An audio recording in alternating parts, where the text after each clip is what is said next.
Hello and welcome to Audit the Mainstream. In this video, we will talk about a very interesting topic, the assassination of Rajiv Gandhi. This was a very high-profile assassination in history. We will explore some unknown facts hidden by the mainstream media for several decades. Let's go. Please don't forget to like, subscribe, share, and press the bell button if you enjoy the content.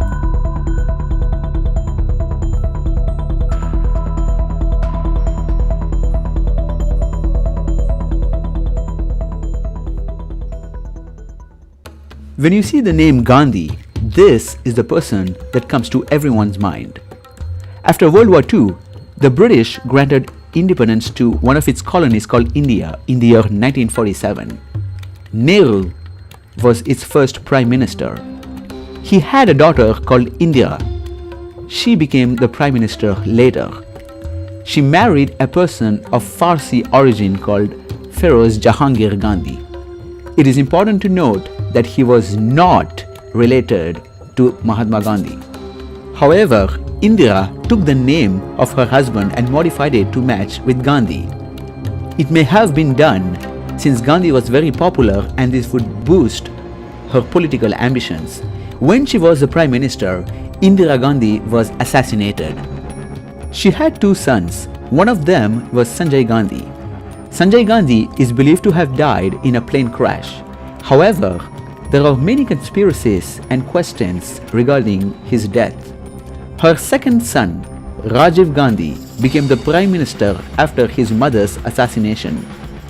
He was also assassinated in the year 1991. The lies and conspiracies surrounding his assassination will be the scope of this video. To summarize, Nehru was the first Prime Minister of India after independence. Indira Gandhi is his daughter, who also became the Prime Minister and was assassinated. She had a son, Sanjay Gandhi, who is believed to have been killed in a conspiracy and not by plane accident. She had a second son who became the Prime Minister after her. He was also assassinated. None of these people are related to this particular Gandhi, who was also assassinated. In our previous video, the Aryan invasion theory, we saw how Brahmins, Banyas and Jains in India have Jewish ancestry. They control the media, the judiciary and politics. The assassination of Rajiv Gandhi is a perfect example of that. Obviously, this brings more interesting questions. Who did it? Why? And how? Another popular example is the former US President John Kennedy. Decades after the assassination of John Kennedy, some conspiracies started to come to the surface. This also helped many conspiracy theorists to establish who the real killer would be. This is not the first time allegations towards the CIA have emerged when it comes to assassinations and attempted assassinations of leaders around the world. Now back to the very interesting case of Rajiv Gandhi.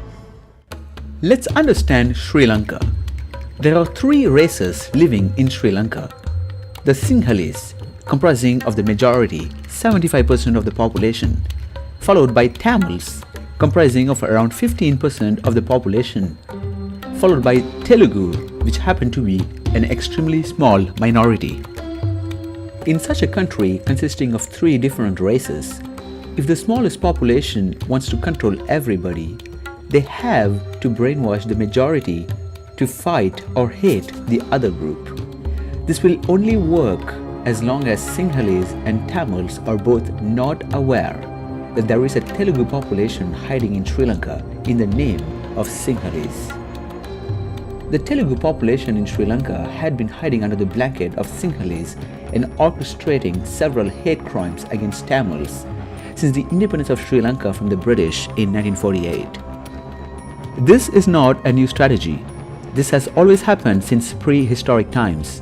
For example, in India, this strategy is followed by the Indian Jewish Brahmins. One well-known example is they will always use divide and conquer strategy against the 15% Muslim population. The Indian Jewish Brahmins hide under the blanket names of Indian and Hindu. Back to Sri Lanka. Since the independence in 1948, Tamils have been oppressed by many regimes. We will talk in detail about all the oppressions of Tamils, including multiple genocides in Sri Lanka, in another video. After multiple genocides of Tamils in Sri Lanka, the Tamil population started to fight for independence from Sri Lanka. A new independence movement had begun. At first, it was non-violent and purely political. But after decades of continued oppressions and genocides, an armed conflict had begun. Many Tamils started to form militant groups to defend themselves from the Sri Lankan government. The most victorious group, well received by the Tamil people in Sri Lanka, was called the Liberation Tigers of Tamil Eelam. Their acronym was the LTTE. Their objective was to create an independent country called Tamil Eelam, with a territory of the northern and eastern provinces in Sri Lanka, as shown in the map below in green color. Basically, Tamils in those regions who were affected by the multiple genocides for decades wanted independence from Sri Lanka. The organization was started in 1976 and was successful in creating an independent de facto territory, and the genocides finally came to an end in the LTTE controlled areas. However, the LTTE and the Sri Lankan government continued war for years to follow. The leader of the LTTE was called Velu Pillai Prabhakaran. In the beginning, the LTTE received help and support from India. This was when Indira Gandhi was the Prime Minister of India. She was supportive of the independence of Tamil Eelam. Weapons were provided to LTTE fighters by India. LTTE fighters traveled from Sri Lanka to India to get military training by the Indian Army. But things changed quickly after her assassination and her son Rajiv Gandhi came to power. Rajiv Gandhi had no experience in politics. Him becoming the Prime Minister was very sudden. He had no understanding of the foreign policy of India. This is when the Indian Jewish Brahmins in his cabinet misled him to turn against the LTTE and their independence movement. The Indian Jewish Brahmins could not digest the fact that Tamils could get a new country for themselves. And the reason is very simple. The Indian Jewish Brahmins consider Tamils to be their worst historical enemies. If you watched my previous video called the Aryan Invasion Theory, you would understand how and why. After Rajiv Gandhi came to power, India stopped all the support to the LTTE. Rajiv Gandhi was advised to send close to 100,000 Indian Army soldiers to Sri Lanka to fight against the LTTE. Rajiv Gandhi traveled to Sri Lanka to sign a deal along with the President of Sri Lanka at that time for this particular reason. There was a war between the Indian Army and the LTTE. The LTTE was heavily outnumbered. It was believed that they had around 2,000 soldiers at the time, but in reality, they only had around 600 soldiers. However, they were able to defeat the invading Indian army, which consisted of 100,000 soldiers. This surprised the entire world. The Hollywood movie called 300 comes to mind, where just 300 soldiers were successful against an invading Persian army of 300,000 soldiers. However, this was also a period of dark times for Tamils in Sri Lanka. Many innocent Tamil civilians were victims of a genocide, but this time it was at the hands of the Indian military instead of the Sri Lankan military. We advise the viewers to read some of the atrocities by the Indian soldiers by themselves. Their details are too graphic to discuss in this public forum. The Wikipedia link is provided in the description below. The Indian Army was ironically called the Indian Peacekeeping Force. After the military defeat of India, its army pulled out of Sri Lanka. The occupation started from the 29th of July 1987 and lasted until the 24th of March 1990. The cost of this 32-month occupation was around $140 million. Over 1,000 Indian soldiers died in this war. Close to 15,000 innocent Tamil civilians were killed in this genocide. It is important to understand that Tamils live in both India and Sri Lanka. In India, the Tamil region is called Tamil Nadu. This was and still is a state in India. Tamil is its official language. In Sri Lanka, the Tamil region is called Tamil Eelam. Tamils in Sri Lanka wanted this region of Tamil Eelam to become an independent country. Let's summarize Rajiv Gandhi's political career. He won the election in 1984 and became the Prime Minister after his mother Indira Gandhi was assassinated. Between 1987 to 1990, he sent the Indian Army to Sri Lanka to fight a war with the LTTE. In 1989, he lost the election, but the new government fell and new elections had to be conducted in 1991. Rajiv Gandhi was traveling all over the country campaigning for the upcoming election in 1991. At some point, Rajiv Gandhi traveled to Tamil Nadu for the election campaign. When campaigning in Tamil Nadu, on the 21st of May 1991, Rajiv Gandhi was assassinated by a suicide bombing. 16 people, including Rajiv Gandhi, were killed. The mainstream media reported that the LTTE was responsible. The mainstream media also claimed that this was done as a revenge for the Indian army committing atrocities against Tamils in Sri Lanka. The Indian Jewish Brahmins, politicians, the media and the judiciary worked together to brainwash the people of India and especially the people of Tamil Nadu. They branded the LTTE to be a terrorist organization. India was the first country in the world to ban the LTTE and declare it a terrorist outfit. More countries followed India for the next few decades. In 2009, with the support of world powers, a genocide was conducted in Sri Lanka. In the very same year, everyone in the LTTE, including its leader Prabhakaran and his family, were killed. Now, what if you were told that this assassination was actually an inside job from within India and with the help of an international conspiracy? And more importantly, what if you were told that the LTTE had nothing to do with this? The next logical question to ask is, who else could it be? Let's look at the possible motives of different people. Although the Sri Lankan government was at war with the LTTE at the time, some Sinhalese people in Sri Lanka did not like India interfering and sending the Indian army into its soil to fight the LTTE.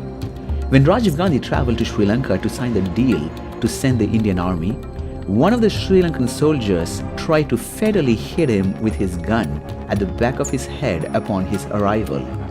Usually, soldiers do not carry bullets in their guns when welcoming leaders of other countries upon arrival at the airport.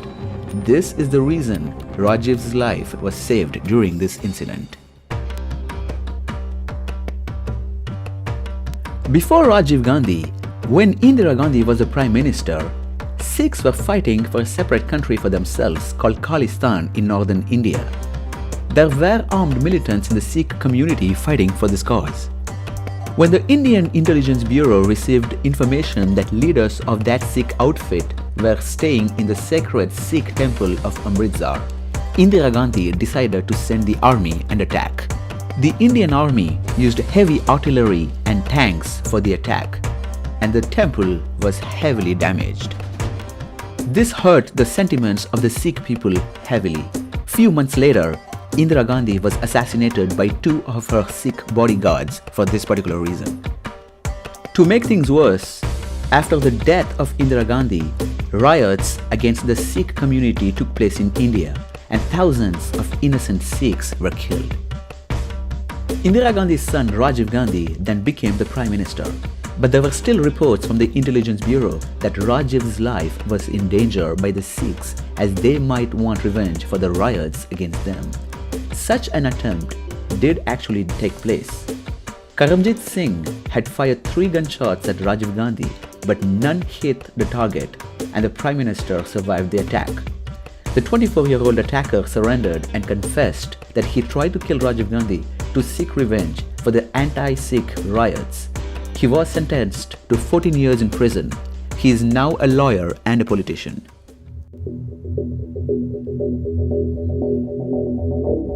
In January 17, 1981, the USA was conducting air attacks in the Middle East in Iraq. This was called Operation Desert Storm. India had previously allowed American warplanes to refuel in Trivandrum, Kerala. But Rajiv Gandhi did not like that. He wanted to stop India providing any such military support for the United States to attack Iraq. The CIA also had another motive to eliminate Rajiv Gandhi. They did not like his independent economic policy. Rajiv Gandhi even planned to meet like-minded world leaders and organize a movement. This was directly against the Illuminati. They did not want such a strong emerging leader against the New World Order policy.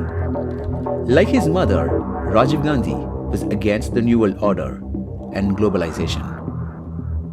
An American radio called Voice of America was to be set up in Sri Lanka at the time. Rajiv Gandhi is said to have pressured the Sri Lankan government not to allow this.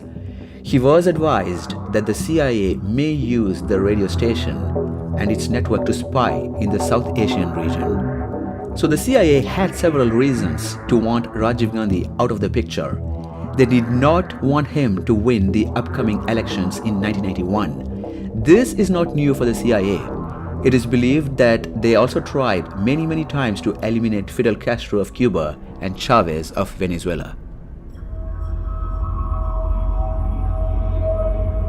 ULFA was an armed militant group with the ideology of independence in a state called Assam in eastern India. That organization had planned to kill Rajiv Gandhi for implementing the governor's rule in that state of Assam instead of the representative chosen by the people by elections. Their group was also banned. The intelligence announced on 15th February 1981 that ULFA had about 30 suicide bombers and also a plot to assassinate Rajiv Gandhi. The LTTE was not the only Tamil group in Sri Lanka fighting for independence of Tamils. There was another organization called TELO. This was, however, totally different from the LTTE. The LTTE was the organization with the most support from people and not TELO. In fact, Indian and Sri Lankan officials are believed to have used TELO to spy on the LTTE and attack the LTTE as well. A simple divide and conquer strategy. TELO was not believed to be serious about the independence at the time. India and Sri Lanka have always considered the LTTE to be a serious organization fighting for their independence. In our next video, we will expose who actually killed Rajiv Gandhi, how and why. We will look into the role of Indian Jewish Brahmins in this assassination. We will also explore in detail with evidence the motive behind the killing and why the media lied about this. What are they trying to hide?